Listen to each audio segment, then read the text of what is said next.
Abra sua Bíblia comigo em Tiago. Carta de Tiago, capítulo 1, versículo de número 2. Diz assim: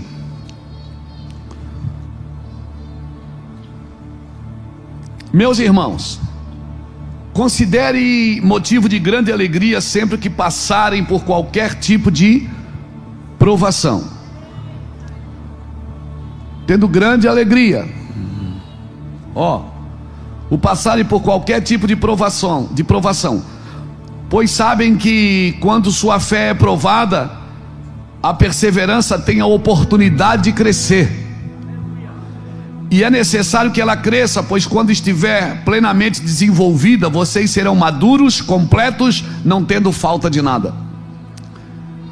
Se algum de vocês precisam de sabedoria, peça ao nosso Deus generoso e receberá.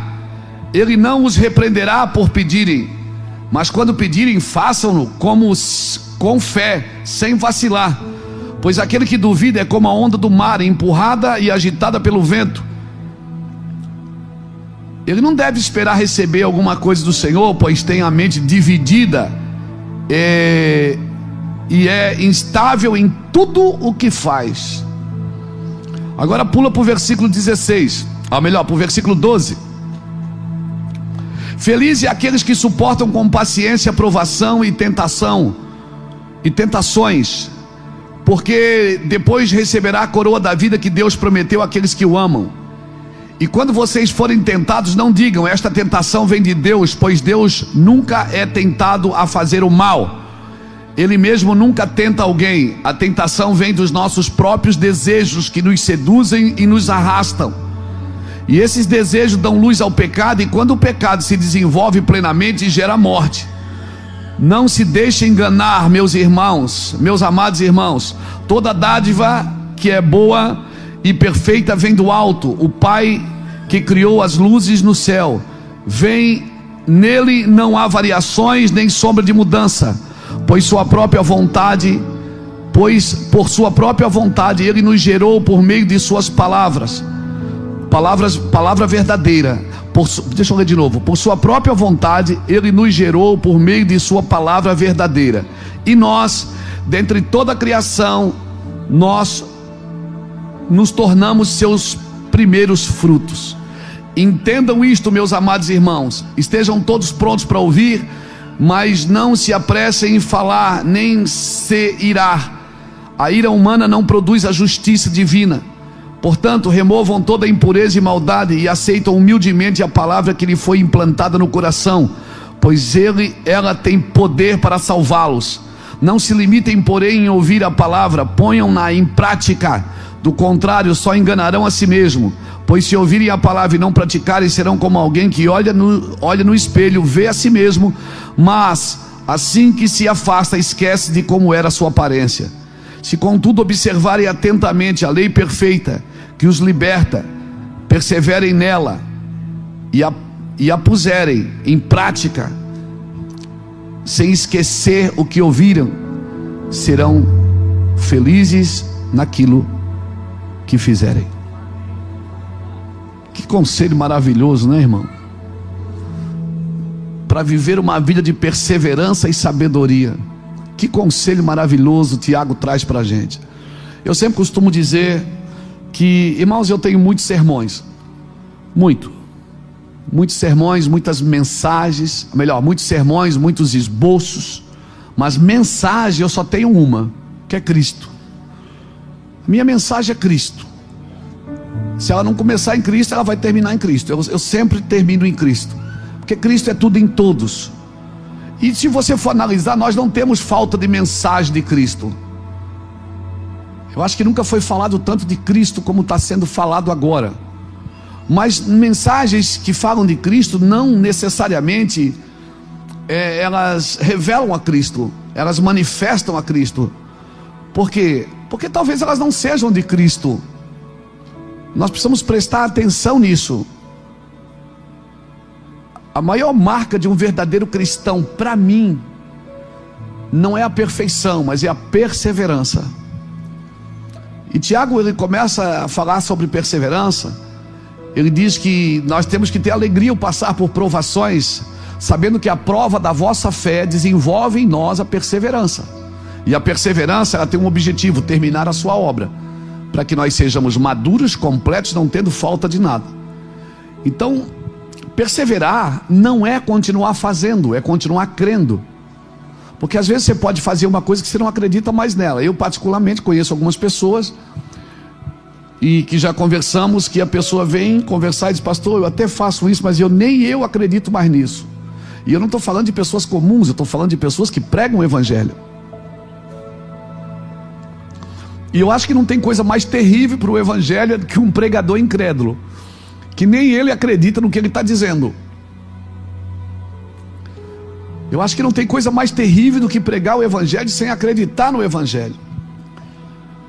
E perseverança para mim é isso, é continuar crendo quando você não tem mais possibilidade de crer. Ontem eu citei um texto aqui, eu gostaria de citá-lo de novo, Daniel capítulo 6 e o versículo 10. Porque Daniel está em Babilônia.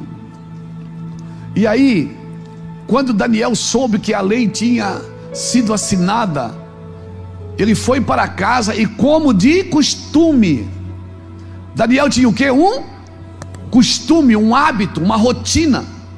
E como de costume, ajoelhou-se no quarto, no andar de cima, com as janelas abertas na direção de Jerusalém, orava 3 vezes por dia e dava graças ao seu Deus. Ele fez isso só quando o sapato apertou, irmão? Ele fez isso só quando ele perdeu o emprego? Ele fez isso só quando tinha perseguição, quando o casamento estava vacilando? Não, ele fez isso todo dia. E quando o sapato apertou, ele não mudou o que ele fazia. Você está me entendendo? Eu e você precisamos construir uma rotina de obediência. Eu e você precisamos construir no Senhor um lugar seguro, para que quando as coisas piorem, os dias difíceis batem na minha porta, eu não preciso mudar nada, eu só continuo fazendo o que eu fazia. Assim como Paulo e Silas, que estavam a caminho da oração em Atos 16:16, e nós estivemos lá ano passado em Filipos, na Grécia. Paulo e Silas, eles estavam todos os dias, a Bíblia diz que eles iam a caminho da oração, no lugar de oração, no lugar que eles adoravam a Deus. E naquele dia uma mulher, ela não foi uma vez, ela foi um dia e começou a passar a ir todo dia atrás deles. E ela começava a elogiá-los. E ela dizia assim: que homem abençoado, que homem ungido. Beto, ela falava elogio. E ela dizia: olha que homem ungido, que homem abençoado. E aquilo por muitos dias, a Bíblia diz, fazendo ela por muitos dias, gritando isso de contínuo por vários dias, até que Paulo, indignado, voltou-se e disse ao espírito dentro da jovem: eu ordeno em nome de Jesus Cristo que saia dela. E no mesmo instante o espírito a deixou. Por causa dessa mulher, Paulo e Silas foram chicoteados em praça, foram levados para a cadeia. E nós estivemos lá nas ruínas dessa cadeia em Filipe. E Paulo e Silas, a Bíblia diz que à meia-noite eles começaram a cantar e adorar a Deus, ao ponto que a cadeia começou a tremer, as paredes começaram a tremer, as portas começaram a se abrir. Ou seja, Paulo e Silas tinham um hábito todo dia de fazer aquilo. A hora que eles foram para a cadeia, ou seja, mudou o cenário, mas não mudou a rotina. Mudou o cenário, mas não mudou aquilo que eles faziam de costume. O problema é que a gente muitas vezes se move só quando o dia está difícil. Por isso que às vezes o Senhor permite que a gente viva dias difíceis. Mas deixe bem claro que quem é tentado, não diga que é tentado por Deus. Quem está passando luta, não diga que é Deus que está me provando. Às vezes Deus está te provando, não é para você dar provas da sua lealdade, para você acordar, irmão, para você voltar para aquela vida ativa, amém? Você não come todo dia, você não bebe todo dia, você não vai no banheiro todo dia. Não, pastor, estou com prisão de ventre, tome Luftal. Mas é hábito. Biologicamente você tem um hábito, não tem? Você tem uma rotina biológica, não tem? Por que você não pode ter uma rotina espiritual, irmão? Por que você não pode comer de Cristo todo dia? Por que você não pode ler as Escrituras todo dia? Você não tem hábitos biológicos? Por que você não tem hábitos espirituais, meu irmão? Aí o que acontece? Por isso que está cheio de pessoas voláteis, pessoas que elas se movem de acordo com as demandas do dia a dia. Um dia ela está bem, outro dia ela está mal. Um dia ela está bem, outro dia ela está mal. É uma gangorra gospel. Por quê? Porque ela não tem uma rotina. Quando o sapato apertou lá em Babilônia, Daniel era tão fiel a Deus, irmãos, que eles tiveram que criminalizar a devoção para poder prender ele. Imagina, você ter que criminalizar a devoção para pegar um homem que adorava a Deus. E você acha que ele deixou de adorar a Deus? Porque homens de Deus não deixam de obedecer a Deus quando os homens criam leis que vai contra os princípios de Deus. Se a terra criar alguma lei que vá contra os princípios de Deus, eu não obedeço. Por quê? Porque a lei perfeita vem do Senhor. Os princípios e os estatutos vêm de Deus. Então, quando um homem cria uma lei que vá contra os princípios de Deus, eu não obedeço. Mas você vai se dar mal. Quem falou? Se você tem uma vida de costume, de rotina.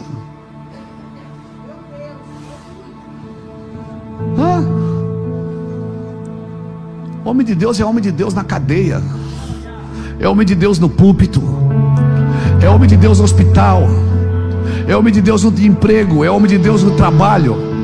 Muda o ambiente, mas não muda a sua vida, não muda o seu costume, não muda o seu objetivo. Você está me entendendo? Daniel orava 3 vezes ao dia. Quando ele soube que a lei foi assinada, ele foi para casa orar, como de costume. Ele não levantou uma campanha de oração naquele dia para ver se as coisas mudavam, não. Ele foi buscar Deus. Mas não adiantou, porque ele foi preso. Ele tinha uma disciplina de sempre buscar Deus. E se você estudar a vida de Daniel, dá uma estudada na vida de Daniel com os historiadores. Flávio José é muito bom para isso. Aqui ele já governava por mais ou menos umas 40 províncias. Ele já governava. Ele já era um homem importante em Babilônia, que agora é na gestão de Dario.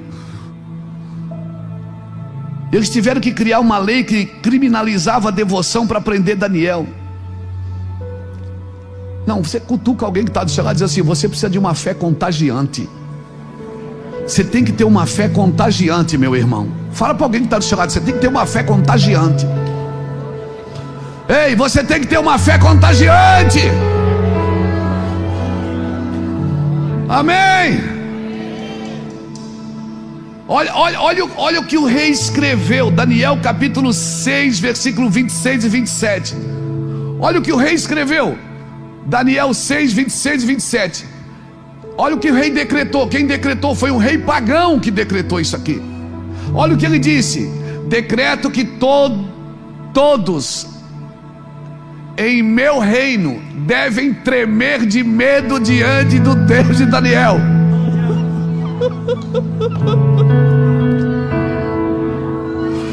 Eu decreto que todos em meu reino devem tremer de medo diante do Deus de Daniel. Ele não já atreveu nem dizer que era o Deus dele, porque não era mesmo, era o Deus de Daniel. Pois ele é o Deus vivo e permanece para sempre. Seu reino jamais será destruído e seu domínio não terá fim. É um rei pagão decretando isso. Como disse o Jackson, governador do velho mundo, decretando isso. Olha o 27. Ele livra e salva seu povo, realiza sinais e maravilhas nos céus e na terra. E foi ele. Foi ele que livrou Daniel do poder dos leões. Meu Deus, a tua fé tem que ser contagiante, irmão. O imperador da Babilônia pagão disse para Daniel: o teu Deus te livrou daí, e decretou para o povo: todo mundo agora tem que tremer de medo diante do Deus desse cara. Essa é a fé contagiante que você tem que levar para o seu emprego, para o seu negócio, para a sua vida. As pessoas têm que olhar para você e saber quem você é em Deus. Por que ele falou isso? Porque ele viu a manifestação de Deus na vida do Daniel. Diga para alguém que está do seu lado: o Senhor te fez diferente para fazer a diferença num mundo indiferente. Querido, não é sobre você mostrar o que você está mostrando, não é sobre você mostrar o que você é, o que você faz, o que você tem, não. É no que está sustentado aquilo que você é, o que você faz e o que você tem. Está sustentado aonde? Aonde está sustentado a tua vida, a tua família, teus negócios? Quem sustenta você nisso?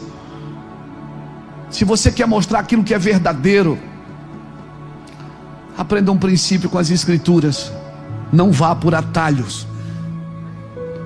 Se você quer sempre mostrar o verdadeiro, não vá por atalhos. Aceite aprender e prosseguir. Diga comigo: aprender e prosseguir. Querido, não pegue atalhos para você viver aquilo que é verdadeiro, para você mostrar aquilo que é verdadeiro, porque custa caro o que é verdadeiro. O que é genuíno, é íntegro, é inteiro. Perseverar em obediência, para mim é isso, querido. Para mim isso é avivamento. É um avivamento pessoal. Alguém já disse isso, que a espera por um avivamento coletivo não pode ser uma desculpa para mim não viver um avivamento pessoal na minha vida e na minha casa. E a semente de um avivamento nunca foi a aprovação de homens. Eu não preciso da aprovação de um homem para viver um avivamento.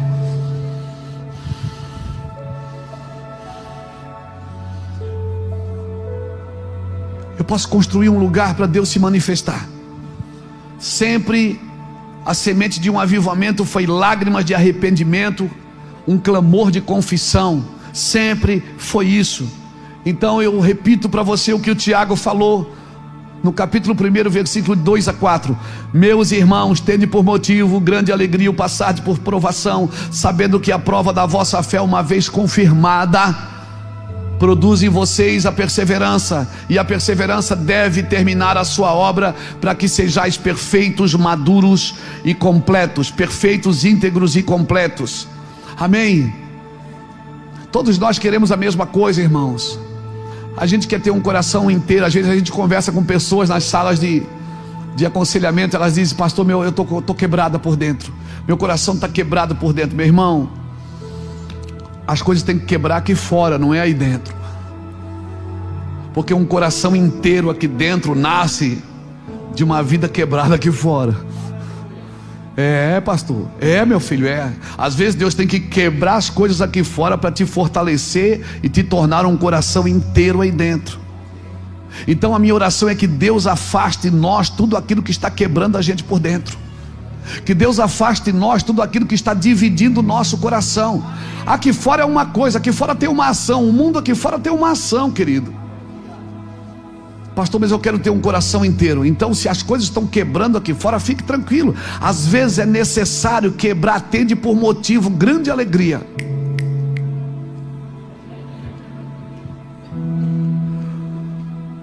O passar não é viver, é passar. Oh meu Deus, acorda, Brasil. Não é viver, é passar. Diga para alguém: vai passar. Mas você tem que ter alegria.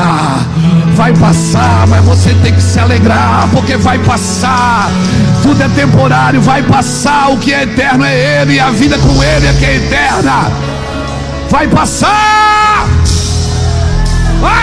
Dá um glória a Deus aí de frente aí, irmão.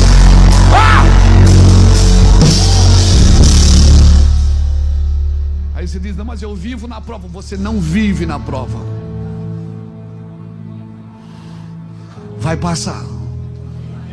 Tende por grande alegria o passar, diz. Vai passar. Você está passando por ela. Canaã é logo ali. Canaã é logo ali, Marco. É logo ali. Persevera. E o diabo vem todo dia dizer: seu inútil, com perdão da palavra pejorativa, seu Zé Ruela, você não serve para nada. Você diz: vai passar, Satanás. Que não vai passar é o teu destino. O meu está pronto, o teu é que está lascado. Você que está ferrado, Satanás. Eu estou guardado, eu estou passando pela prova, dando glória a Deus. Eu estou passando, eu vou passar isso, vai passar. E por isso eu vou ficar alegre. Por quê? Porque eu estou crescendo em perseverança. Perseverança, irmão, para mim, querido, é um atributo de um cristão autêntico. Quando você não tem mais nada para continuar, você continua porque você crê. Você tem uma aliança. Amém? Você tem uma aliança. E eu tenho uma aliança, e por isso eu vou fazer. Eu vou fazer, tenho uma aliança. Aleluia.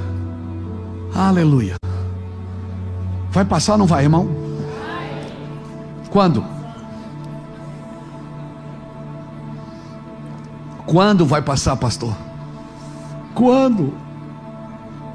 Quando você se alegrar. Quando você não permitir que as coisas de fora sejam maior do que as convicções de dentro. Quando você não permitir que os ataques de fora sejam maior do que as convicções de dentro. Melhor é a dor que nos traz de volta a Deus do que o conforto que nos mantém distante de Deus. Melhor é a dor, melhor é a dificuldade que nos traz de volta. Como é bom, irmão, ter um leão para matar de manhã, um urso de tarde, né? E um gigante no final de semana. Como é bom, irmãos. Deus vai te trazer para um lugar nele. Você crê nisso? Você crê nisso? Quando o Senhor levou o povo para a Babilônia, em Jeremias capítulo 29, e ele diz por que ele levou. Ele disse: eu levei vocês para aí, e fiquem aí. Ele disse: persevere, fique tranquilo. Mas Senhor, vai passar essa prova. Ele disse: calma, gente, fica aí. Jeremias mandou uma carta para os cativos de Babilônia, Jeremias 29.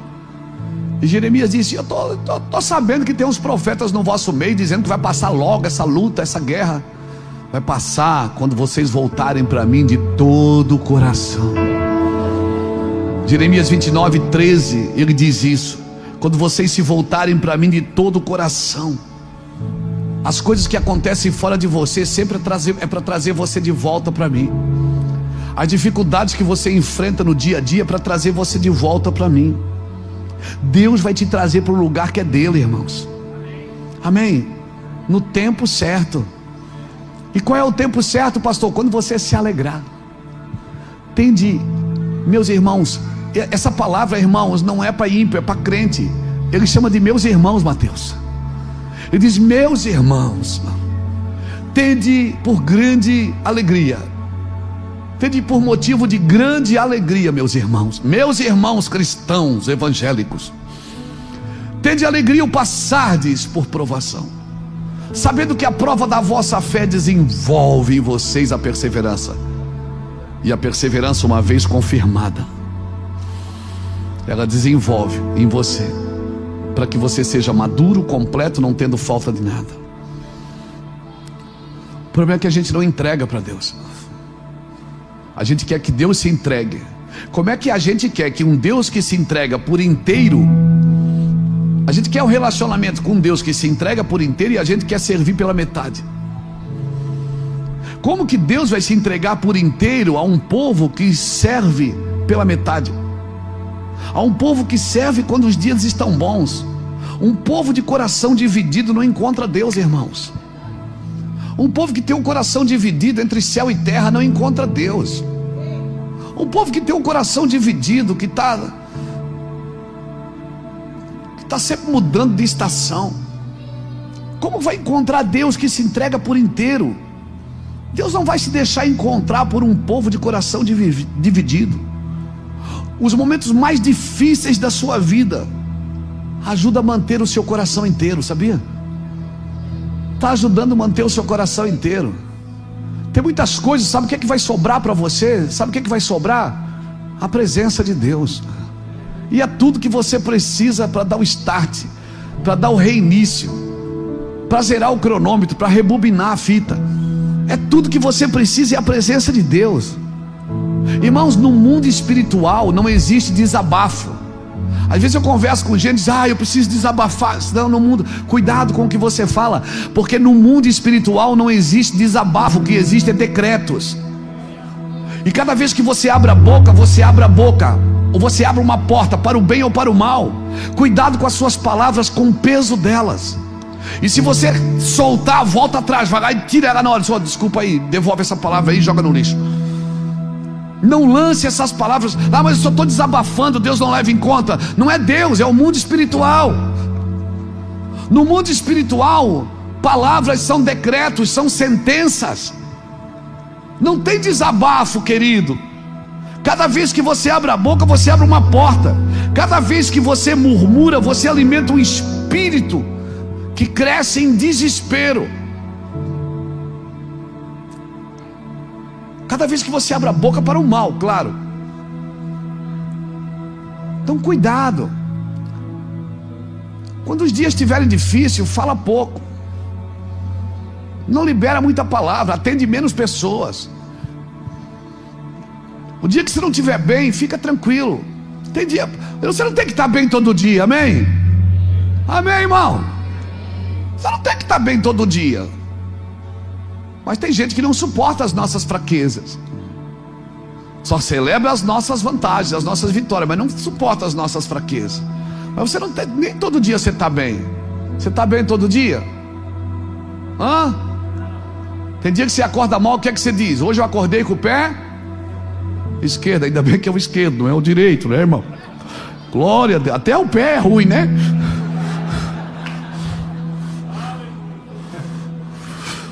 Ô, luta.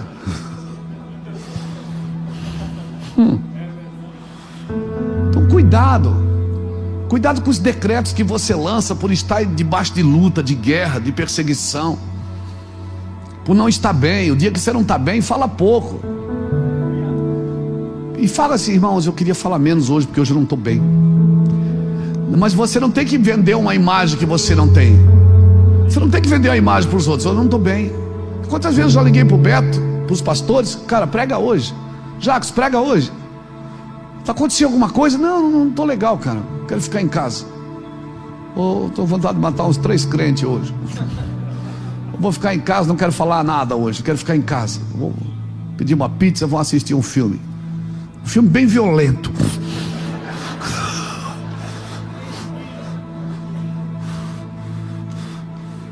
Descarrego. Sessão de descarrego. Não, está amarrado. Você é crente. Tem dia que você não está bem, tá ou não está? E você tem que aceitar isso.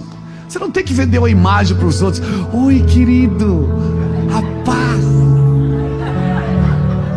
Falso. Construído um ambiente de mentira. Fala a verdade: eu não estou bem, cara. Você pode orar por mim? Eu não estou bem. O que é que houve? Não sei, cara, hoje eu não estou bem hoje. Eu comecei a pensar coisas que eu não devia, falar coisas que eu não devia, acusar coisas que eu não devia, apontar o dedo para onde não devia, olhar para onde eu não devia, fazer o que eu não devia. E eu fiquei ruim. E por que eu fiquei ruim? Mas por que Deus... Para você voltar. Então fica alegrinho, fica bem, fica tranquilo.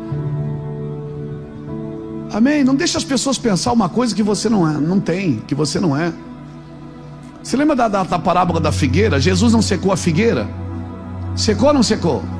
Por que ele secou a figueira? Porque ela não tinha fruto. Não foi só porque não tinha fruto. A Bíblia diz que Jesus secou a figueira. Ele passou por uma figueira, avistando uma figueira, mas não era tempo de figo. Se não era tempo de figo, ela não tinha obrigação nenhuma de dar figo. Está na Bíblia, diz que não era tempo de figo. Como é que você espera figo de uma figueira quando não é tempo de figo? Então ela não tinha obrigações, só que ela tinha folha. Jesus olhou de longe, viu a folha. A folha sinaliza que tem fruto. Você já viu um pé de figo? Quando não tem fruto, vai caindo das folhas também. Quando começa a nascer folha de novo, é sinal que vai nascer fruto. Jesus chegou perto, só tinha folha, não tinha fruto. Esse é o problema. Se não tem fruto, não é tempo, não é seu tempo ainda de dar fruto, tá tudo certo, irmão. Ei, fica tranquilo, vai chegar o seu tempo de dar fruto. Amém? Mas agora talvez não seja o seu tempo de dar fruto. E o que eu faço? Não mostra a folha. Não mostra uma coisa que você ainda não tem. Espera. E daí, irmão, como é que tá? Tô bem, tô esperando meus frutos. E eu vou dar fruto, pastor. Vai mesmo, você vai dar fruto. Mas se não tem fruto, não fica mostrando folha para todo mundo achar que você é uma coisa que você não é. Para todo mundo achar que você tem o dinheiro que você não tem, que você tem a paz que você não tem. Aí você vai ficando doente. Está vendendo uma paz que não é verdadeira. Pegou? Você pegou isso? Você pega isso para a sua vida? Então não tem problema você ser você. Tem dia que você não está bem, deixa todo mundo saber que você não está bem. Fala para o seu esposo, fala para a sua esposa: cara, eu não estou bem hoje, você pode orar por mim? Fala para os seus filhos: olha, hoje evita. Por quê? Por que mãe? Por que pai? Porque eu não estou bem. Hoje eu acordei com ódio.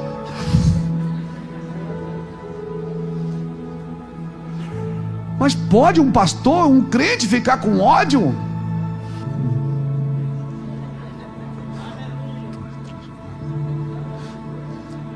O que Deus está fazendo? Ele está espremendo você, está botando para fora. Amém? Ai, pastor, estou com vontade de falar. Fala, irmão, vomita. Mas vomita e para.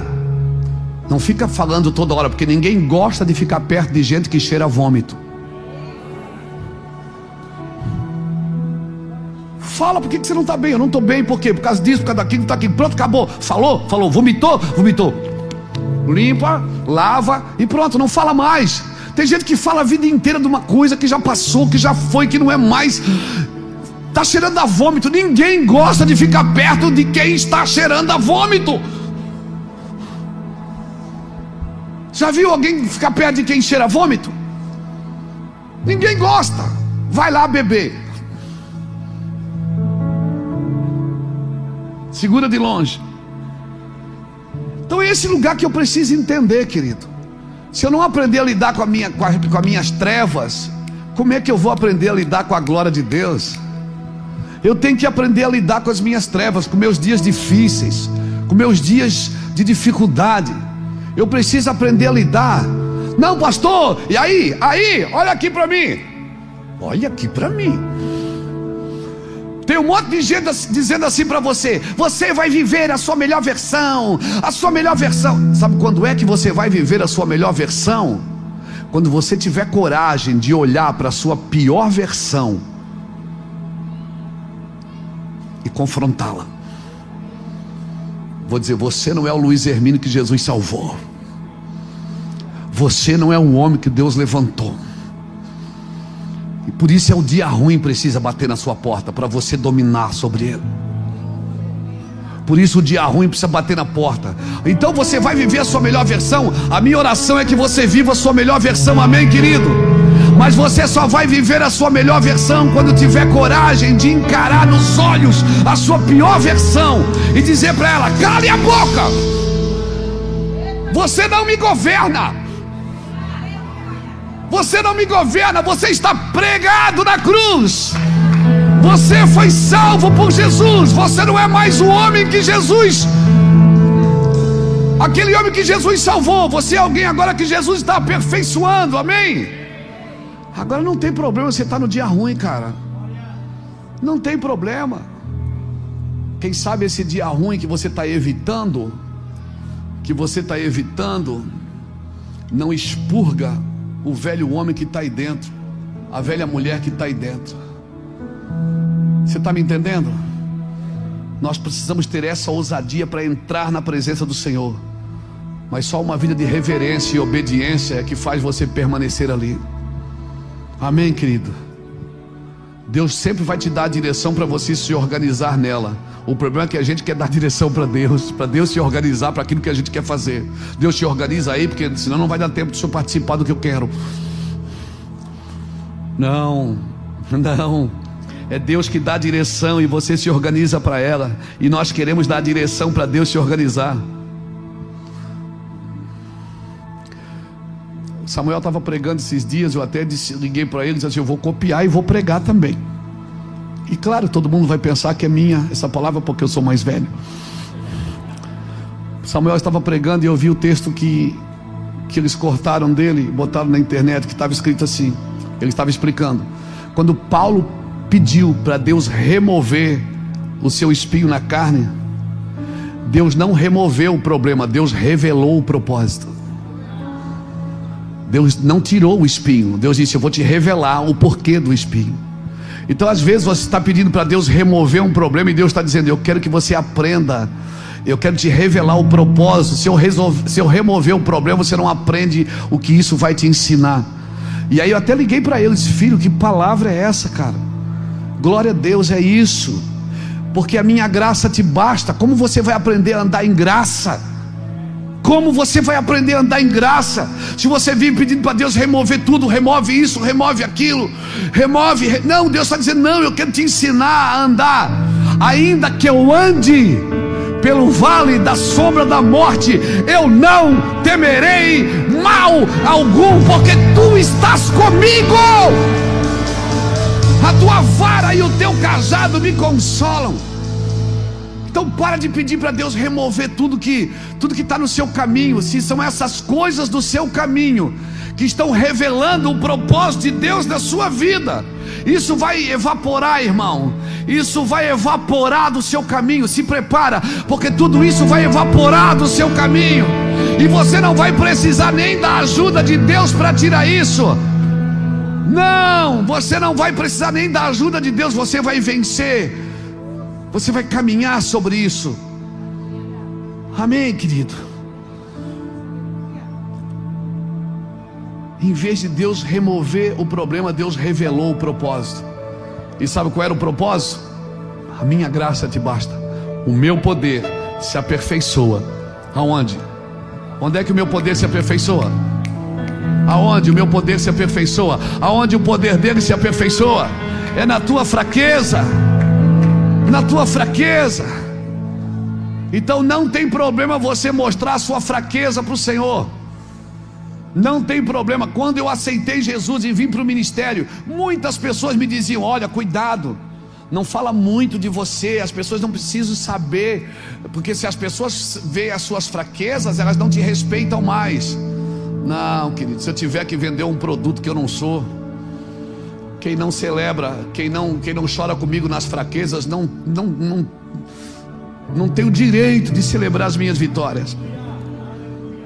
Não tem o direito. Sabe quem tem o direito de celebrar suas vitórias? Quem clama, quem chora com você nas suas fraquezas. Quando você tiver na vitória, liga para essa pessoa que chorou com você nas suas fraquezas. Amém? E a gente vive, por isso que o Evangelho está como está em muitos lugares, em muitas situações. Por quê? Porque as pessoas estão, é uma máscara de perfeição, só se posta o que é bonito. No mundo que seguidores valem mais do que amigos, no mundo onde as pessoas celebram seguidores e não amigos. Amigos, irmãos, é isso que Jesus quer. Jesus quer amigos. O meu Jesus, que horas depois ia salvar o mundo, chamou Pedro, Tiago e João, que estavam dormindo, e disse para eles: ora comigo, gente, estou angustiado, vamos orar. Pediu oração para os amigos orarem junto, interceder pela causa. Um homem que ia salvar o mundo está pedindo ajuda para 3 dorminhocos que foram orar e dormiram. Por 3 vezes ele foi lá: vocês dormem ainda? Vocês dormem ainda? O homem que... Esse é o Jesus que você serve. O Jesus que pergunta: tem alguma coisa para comer? O Jesus que olha para você e diz: eu tenho sede. O Jesus que chorou no velório do amigo, no enterro do amigo, olhou para o túmulo e chorou. Esse é o Jesus que você serve. Não anule os seus sentimentos. Às vezes eu vejo crente, pastores inclusive, que vem de uma postura que parece que não tem fraqueza. A gente se sente um lixo perto deles, porque parece que eles não têm dor, não têm fraqueza, eles não têm cárie.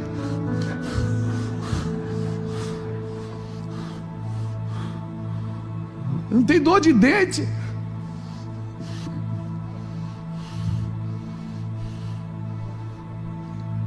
A gente fica olhando e diz: cara, eu nunca vou chegar aí, cara. Não, deixa as pessoas ver quem você é.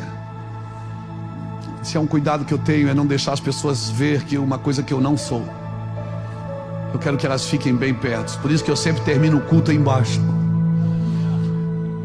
Você vai ver sempre eu terminando o culto aí embaixo, para dizer: todos têm acesso. Todos têm acesso. O Deus que você serve, quando quis se revelar para o homem, se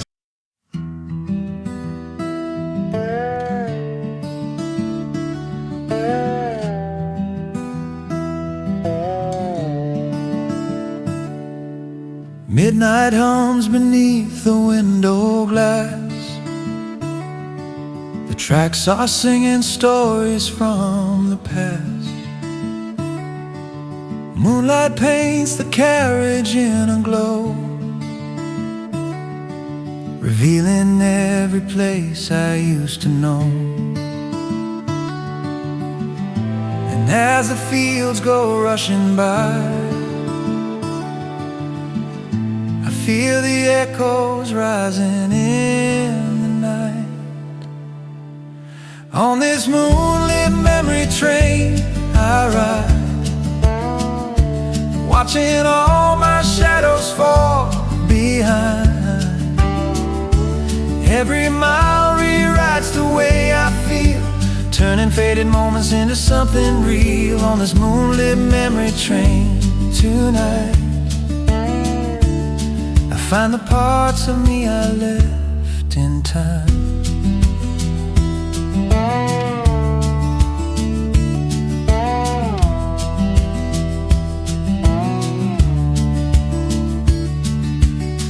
Guitar is crying soft and low, a tender sound that only truth can show. The rhythm of the wheels beneath my feet keeps time with every heartbeat I repeat. And though the night is heavy on my mind, the silver sky reminds me I'll be fine. On this moonlit memory train I ride, watching all my shadows fall behind. Fez homem e veio como um homem. Nasceu numa cidade nada a ver. Nós estivemos lá agora em Nazaré. Filho do Zé e da Maria. Até o nome dos pais eram simples. Esse é o Jesus que eu sirvo, Jesus simples, Jesus de verdade, sem sombra de variações. Jesus que chora, Jesus que ri, Jesus que sente dor, sente saudade, Jesus que reclama, que também tem as situações de ira, Jesus que dorme no meio de uma tempestade. Esse é o Jesus que eu sirvo. Esse é o Jesus que quer se manifestar para nós aqui, irmãos. A fraqueza, ela é boa para Deus, mas ela também é perigosa para falsos profetas. Fraquezas também surgem, com as fraquezas também surgem falsos profetas. Porque Os falsos profetas sempre vão achar um lugar de fraqueza no povo para declarar suas falsas mensagens. Quando você estiver fraco, corra para Ele. Quando você estiver fraco, corra para Ele. Quando você estiver fraco, corra para Ele e se joga no chão e fala: eu não tenho nada para te dar, Jesus. Sou um pecador, sou miserável. Fiz tanta coisa errada na vida que se eu fizesse os próximos 30 anos de coisas certas, talvez eu não conseguiria apagar todos os anos das coisas erradas. Aleluia. Seja um mensageiro fiel de Cristo. Seja um mensageiro fiel. Não distorça a mensagem. Se você estiver mal, esteja mal, não tem problema. Mas a mensagem nunca vai estar mal. A mensagem nunca vai estar mal, irmão. A mensagem é verdadeira. Por isso, você não deveria ouvir pessoas que você não recebe o coração delas também.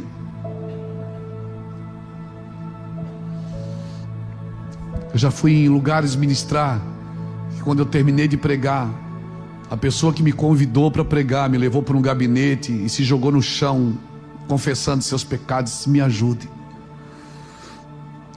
Eu não falo isso com prazer, eu falo isso com dor. Mas eu disse: por que você não pede? Às vezes eu não posso, pastor. Porque eu tenho esposa, tenho filho. Eu não posso procurar ninguém do meu ministério para contar que eu não estou bem. Porque senão eles vão botar outra pessoa aqui no meu lugar e eu vou ficar desempregado. Não, isso não é evangelho. Isso não é evangelho. Todas as pessoas foram constrangidas por Jesus, não por sua santidade, mas por seu amor.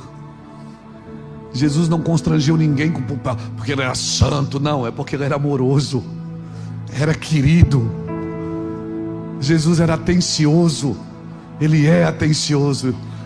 As pessoas se sentiam tão amadas que começavam a vomitar suas mazelas. Elas encontraram, é como se elas dissessem: eu encontrei alguém que me entende. Ei, você encontrou alguém que te entende. Aleluia. Aleluia. Aleluia. Persevere, irmãos. Persevere. Esse texto que eu li aqui do versículo 12, que diz: feliz é aquele que suporta com paciência as provações e tentações, porque depois receberá a coroa da vida que Deus prometeu àqueles que o amam. Suporta, meu irmão. Fica firme. Cutuca alguém e diga: fica firme. Não para. Não esmoreça.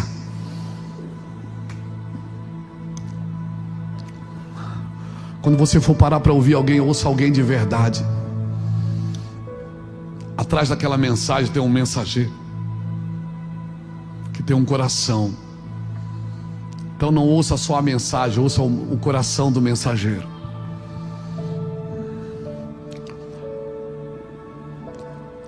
Quando Eva ouviu a serpente, ela não ouviu só a serpente, ela viu o sentimento, ela ouviu o sentimento da serpente. Porque o que a serpente ofereceu para Eva, o que ela queria.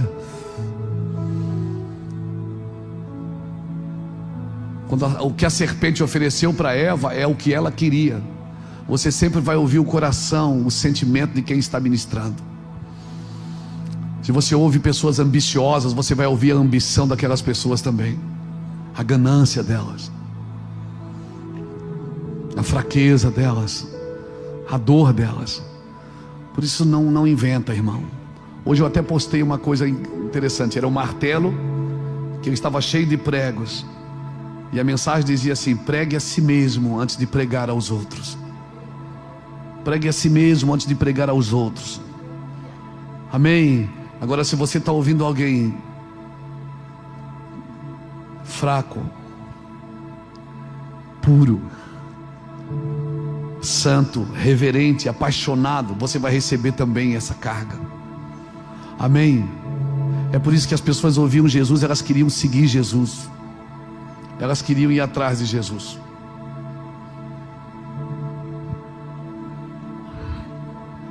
É sinal que está acabando.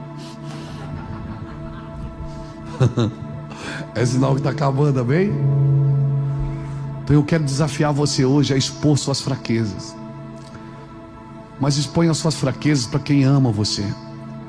Porque nós não temos o direito de liderar quem a gente não ama. Exponha as suas fraquezas para alguém que se importa. Veja bem, quando aquele filho pródigo que estava lá tentando comer com os porcos se arrependeu, ele se arrependeu, porque ele disse: sabe o que eu vou fazer? Eu vou voltar. Qual foi a primeira pessoa que ele pensou? Em quem? No pai. Por quê? Porque o pai o amava. Ele não pensou no irmão mais velho. Ame as pessoas, porque se você ama, você deixa uma porta aberta para todo mundo. E as pessoas sempre vão voltar para o lugar onde elas foram amadas. Elas sempre vão voltar para o lugar onde elas foram amadas. Recentemente eu conversava com uma mãe que ela me dizia assim: pastor, minha filha fugiu de casa com outra menina, foi embora, foi morar com outra menina. Pastor, ela não quer mais ela como filha. Eu disse: não faça isso. Ame ela. Deixe ela saber que você não concorda com as suas atitudes, mas separe a atitude do amor. Esse é o problema, que a gente bota tudo na mesma panela, pega uma colher de pau e mistura tudo. A gente não consegue separar as pessoas das suas ações. E a gente julga a ação, e por julgar a ação também julga a pessoa, e condena a pessoa, e mata a pessoa dentro da gente. Eu disse: ame a sua menina. Não, pastor, mas ela não... Ame a sua menina, porque o dia que as coisas ficarem difíceis para ela, ela vai se lembrar de uma pessoa que o amou. Ame a sua menina. Ame ela. Deixe ela saber que você ama. Ligue para ela, se preocupe com ela. Mas pastor, eu não concordo. Você não precisa concordar. Ou você acha que Deus concorda com tudo que você faz? Você acha que Deus concorda com tudo que você faz, com tudo que você pensa, com tudo que você tem vontade de fazer, mas não tem coragem para fazer? Você acha que Deus concorda com isso? Claro que não, irmãos. Claro que não. Mas Jesus não morreu pelas tuas atitudes, Ele morreu pela tua natureza. Por isso que mesmo pecando, você ainda pode voltar-se para Deus. Jesus morreu para mudar a sua natureza. Jesus morreu para mudar a sua identidade, para mudar a sua natureza. Ou você acha que se você parar de fazer coisas ruins e fazer só coisas boas te dá o direito de ser salvo? Claro que não. Você é salvo pela graça em Jesus Cristo. Jesus te salvou. E agora, claro, eu não sou salvo pelas obras, mas eu sou salvo para as obras. Um pé de maçã prova que é maçã quando nasce maçã dela. Então as obras não me salvam, mas elas testemunham que eu sou salvo. As obras não me salvam, mas elas testemunham que eu fui salvo por Jesus. Então eu fui salvo para praticar as boas obras. Agora, praticar as boas obras sem Jesus também não adianta, porque você não pode salvar a si mesmo. Por isso eu termino aqui nessa noite dizendo para você: mostre as suas fraquezas. Chama alguém que ama Jesus, chama alguém que ama você, e abra o seu coração e diga: me ajudem. Me ajudem, eu quero mudar de vida. Eu quero mudar de vida. Por isso nessa noite eu termino essa reunião convidando você para entregar sua vida para Cristo.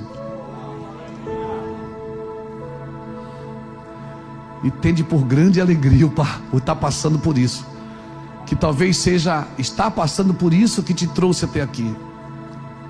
Talvez seja estar passando por isso que te abriu essa porta para essa volta. Então eu quero convidar você que ainda não entregou sua vida para Cristo a sair do seu lugar e vir aqui na frente e me deixa orar por você. Nós queremos orar por você. Eu não quero te expor. Se você quer, a gente até desliga as câmeras. Se você quer, eu mando sair todo mundo, fica só você aqui dentro. Porque você é a pessoa mais importante aqui nessa noite.